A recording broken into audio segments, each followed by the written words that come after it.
तो देखिए class 8th chapter first है हमारा रैशनल नंबर्स। तो रैशनल नंबर्स क्या होते हैं, इसे अंडरस्टैंड करने के लिए सबसे पहले हम नंबर सिस्टम को समझ लेते हैं।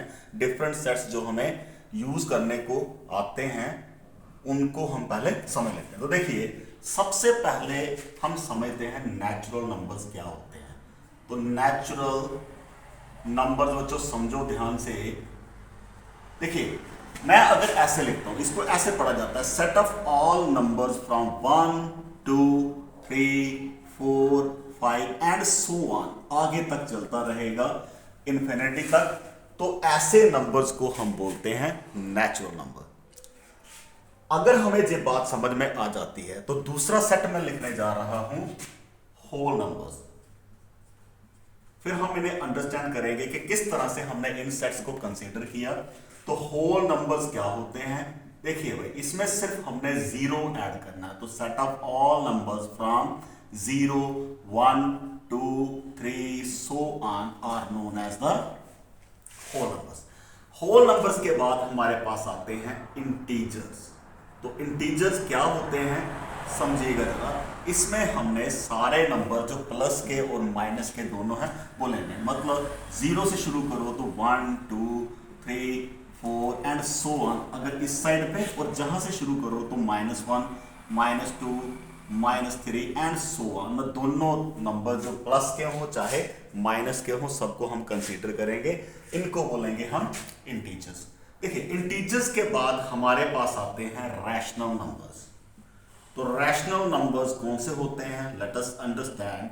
देखिए कोई भी number, set of all numbers, कोई भी नंबर P अपान Q की फॉर्म में जिसे हम लिख सकते हैं उसी को हम रैशनल नंबर मानते हैं।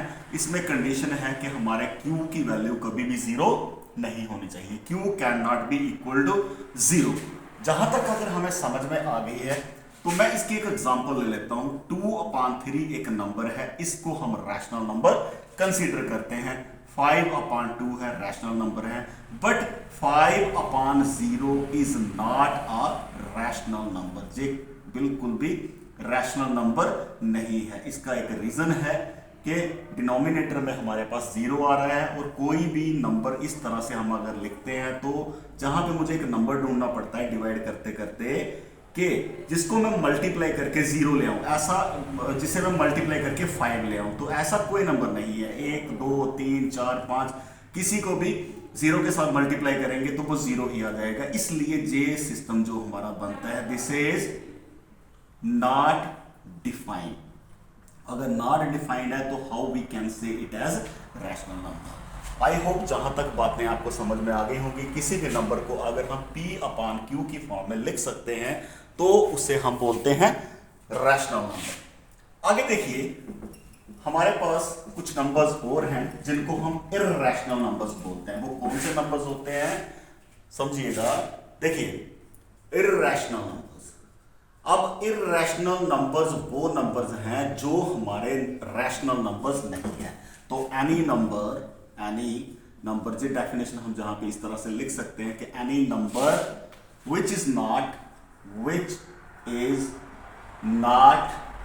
अ रैशनल नंबर, जो रैशनल नंबर ना हो। रैशनल नंबर का मतलब क्या हुआ कि which can not be written as P/Q की फॉर्म में जिसे हम लिख सकते हैं। जिसे हम P/Q की फॉर्म में लिख सकते हैं उसे हम रैशनल बोलते हैं। जो हम P/Q की फॉर्म में नहीं लिख सकते हैं उसे हम इर्रेशनल नंबर बोलते हैं। मतलब मैं जहां पे लिख सकता हूं which can not be written as, जिसको हम किस फॉर्म में नहीं लिख सकते, P/Q की फॉर्म में, जहां पे Q is not equal to 0। Always हमें इस बात को समझना है। तो P/Q की फॉर्म में जिस नंबर को हम नहीं लिख सकते हैं उससे हम बोलते हैं इर्रेशनल नंबर। एग्जाम्पल के तौर पर हमारे पास √3 है, √2 है, √5 है, 22/7 जिसे हम पाई मानते हैं, पाई बोलते हैं जिसे। तो पाई की वैल्यू 22/7, ये भी हमारा इर्रेशनल नंबर है। इसके बाद हम लिखते हैं रियल नंबर्स। तो देखिए रियल नंबर्स को अंडरस्टैंड कैसे करना है कि सेट ऑफ आर, इसे कैसे पढ़ते हैं, सेट ऑफ आर। जी आपकी क्लास में ऐसा नहीं है, लेकिन आगे जाके आपको इसी चीज को कंसीडर करना होता है। अगर हम इस बात को अंडरस्टैंड कर लेते हैं कि इसे क्या बोला जाता है, तो हमारे लिए बड़ी बहुत हद तक चीजों को समझना आसान हो जाता है। तो इसलिए जहां से आप इसको इस तरीके से अंडरस्टैंड करो कि set of all rational numbers plus irrational number. तो रैशनल प्लस इररेशनल नंबर्स को अगर हम इकट्ठा कर लेते हैं और एक सेट बना देते हैं, उसी को हम बोलते हैं रियल नंबर्स। देखिए कुछ नंबर और भी हमारे पास आते हैं, उनको बोलते हैं इमेजिनरी नंबर्स। वो हम आगे जाके अंडरस्टैंड करते हैं कि क्या होते हैं। पहले हम इसको समझते हैं कि किस तरह से हमने इन सेट्स को कंसीडर किया है। जो 4-5 सेट मैंने आपको लिखवाए हैं, किस तरह से इनको हमने कंसीडर किया है, क्यों हमें इनकी जरूरत पड़ी, नेचुरल नंबर से काम क्यों नहीं चल रहा था। जब हमने नेचुरल नाम ही दे दिया, तो नेचुरल नंबर के बाद मुझे whole number, integer, rational, irrational या फिर इमेजिनरी नंबर तक पहुंचने की जरूरत क्यों पड़ी थी। देखिए मैं हेडिंग लिख देता हूं, how we consider all the sets of numbers। जो ऊपर मैंने सेट ऑफ नंबर्स लिखे हैं, इनको हमने किस तरह से जो कंसीडर किया है वो हमने अंडरस्टैंड करना है। तो देखो मैं एक एग्जांपल से शुरू करता हूं। हमारे पास एग्जांपल है, अगर मैं x प्लस 3 या ऐसे लिख देते हैं x माइनस 5 इक्वल टू 8 लिख देता हूं। सपोज इक्वेशन को कैसे सॉल्व किया जाता है समझिएगा। मैं अगर x को जहां पे रख देता हूं और 5 को उठा के इधर लेके जाता हूं, इसका साइन चेंज हो जाएगा। इस साइड पे 8 ऑलरेडी था, जहां से -5 को उठा के इधर लेके गया तो ये प्लस का 5 बन जाता है। तो 8 और 5 को प्लस करेंगे तो 13 आता है, मीन x की वैल्यू 39। तो आपने अभी थोड़ी देर पहले सेट ऑफ नेचुरल नंबर पढ़ा, उसमें 1 2 3 4 5 6 7 8 9 10 11 12 13 14 सो ऑन, ये सारे के सारे नंबर इसके अंदर थे। जरा अंडरस्टैंड करिएगा इसको कि देखो मुझे 5 चाहिए था। 5 हमारा, अगर मैं सिर्फ 5 कंसीडर करता हूं जहां पे, ठीक है, अगर मैंने सिर्फ 5 कंसीडर किया तो 5 मेरे पास है, ओके काम चल गया। जहां पे मेरे पास अगर मैं उठा के लेके जाता हूं तो 8 भी मेरा सेट के अंदर है, 8 प्लस 5 करेंगे तो 13 आता है, सेट के अंदर है। जहां तक हमें, अगर मैं माइनस को भूल जाता हूं तो बाकी सारी कहानी, जहां पे जो नंबर मैं उठा रहा हूं वही नंबर दोबारा सेट के अंदर आ रहा है। तो मतलब इस इक्वेशन के लिए तो मैं इस सेट को कंसीडर कर लेता हूं, चल पड़ता है। हालांकि हम जहां पे माइनस साइन कंसीडर कर रहे हैं, इसको हमें थोड़ा सा दिमाग में रखना चाहिए कि इसको ऐसे नहीं लिखना चाहिए था। तो देखिए how we consider the different sets of numbers, कैसे हमने इनको कंसीडर किया। सिर्फ नेचुरल नंबर से ही काम क्यों नहीं चला, जो हमने पहले ही सेट लिखा हुआ है। तो समझते हैं किस तरह से हमने डिफरेंट सेट्स को कंसीडर किया हुआ है, क्यों नहीं हमारा सिर्फ नेचुरल नंबर से ही काम चला। देखो भाई मैं एक एग्जांपल लेता हूं, x प्लस 2 इक्वल टू मैं 5 कर देता हूं। अगर ऐसे लिखते हैं तो जहां पे x को रखो, अगर मैं इधर 5 रखता हूं, 2 को उठाओ दूसरी साइड पे ले जाओ, तो ये क्या हो जाएगा हमारे पास 5 minus 2 is equal to 3, mean x की वैल्यू मेरे पास 3 आ जाती है। तो देखो अभी हमने नेचुरल नंबर पढ़े थे, तो नेचुरल नंबर में क्या लिखा था कि 1 से शुरू होता है, 2 3 4 सो ऑन, इस तरह से नंबर हमारे पास चले जाते हैं। तो अब देखो हमने 2 को कंसीडर किया जहां पे है, 5 को कंसीडर किया, इसके आगे 5 है। अब इन्हीं सेट में से जो नंबर उठाए उनको हमने ऑपरेशंस लगाए, तो मेरे पास आंसर 3 आया, वो भी इसमें अवेलेबल है। मतलब जितने भी नंबर जहां पे कंसीडर किए वो सारे के सारे नेचुरल नंबर में थे। जहां तक काम ठीक है, जहां तक ओके है, ठीक है, कोई प्रॉब्लम नहीं है। लेकिन जहीं पे अगर मैं कुछ ऐसा करता हूं कि एक और एग्जांपल कंसीडर करता हूं, कैसे कि x plus 5 is equal to 5 ही लिख देता हूं।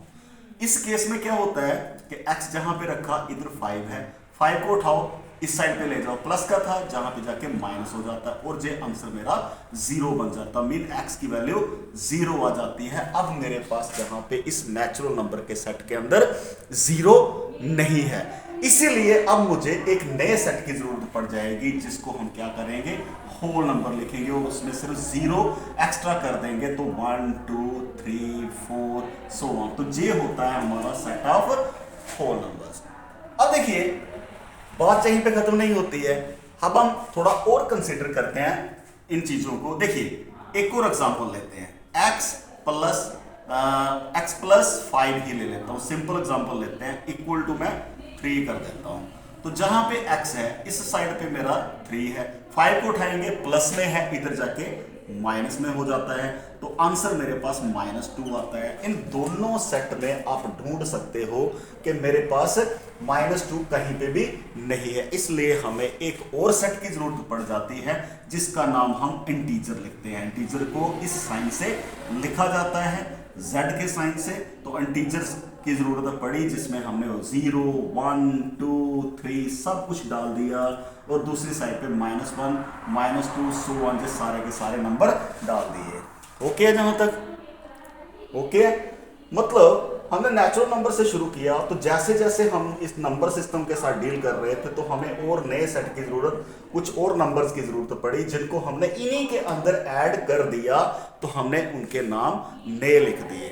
अब ऐसे ही चलते चलते आगे देखते हैं कि कहानियां किस तरह से बदलती जाती हैं, समझते हैं चीजों को। तो चलो आगे समझते हैं। देखो जहां तक तो ठीक है, हम इंटीजर तक पहुंच गए हैं। अब क्या होता है कि अगर कुछ ऐसी क्वेश्चंस मेरे पास आ जाती हैं, एग्जांपल के तौर पर कि मेरे पास 2x प्लस 3 या 2x इक्वल टू 3 लिख देता हूं, ऐसी इक्वेशन मेरे पास अवेलेबल है।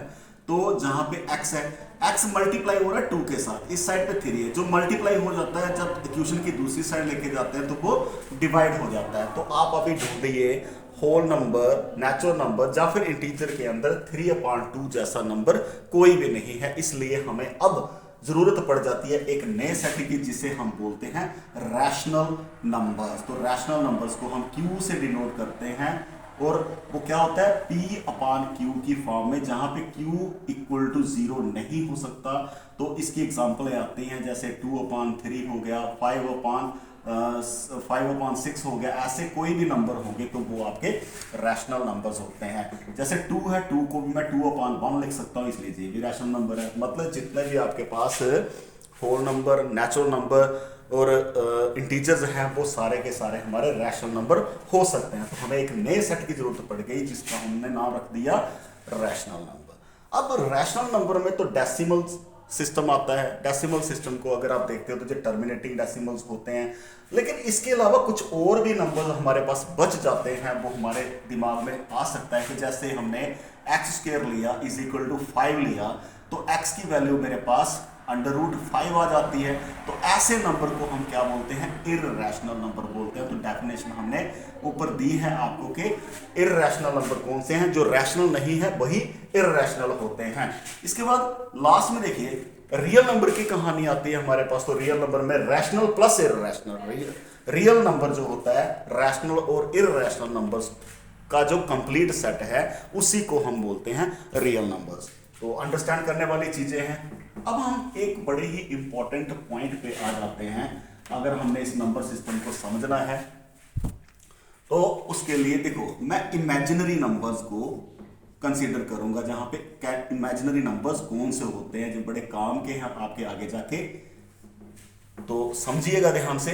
देखिए मैं एक इक्वेशन कंसीडर कर लेता हूं, जैसे x² है मेरे पास इज इक्वल टू, या x² प्लस 5 ले लेता हूं इक्वल टू 0। पता है हमें कि x² को इधर रखेंगे, 5 को उठाएंगे, इधर जाके -5 हो जाता है। और जैसे ही हम x को जहां पे रखेंगे, स्क्वायर को इधर लेके जाते हैं, तो ये हमारा रूट में कन्वर्ट हो जाता है। अब जैसे ही मैंने इसको रूट में कन्वर्ट किया तो ये हमारे पास क्या हो जाएगा, ये जो -5 है इसके रूट की वैल्यू हम नहीं निकाल सकते।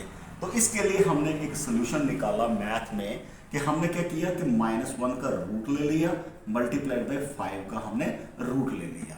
अब √5 तो हमारा निकल सकता है, इसकी वैल्यू हम बना सकते हैं, इर्रेशनल नंबर है, लेकिन -1 का रूट नहीं निकल सकता, तो इसे हमने एक नाम दे दिया, स्पेशल नेम है आयोटा। आई से डिनोट किया जाता है, इसको बोलते हैं आयोटा।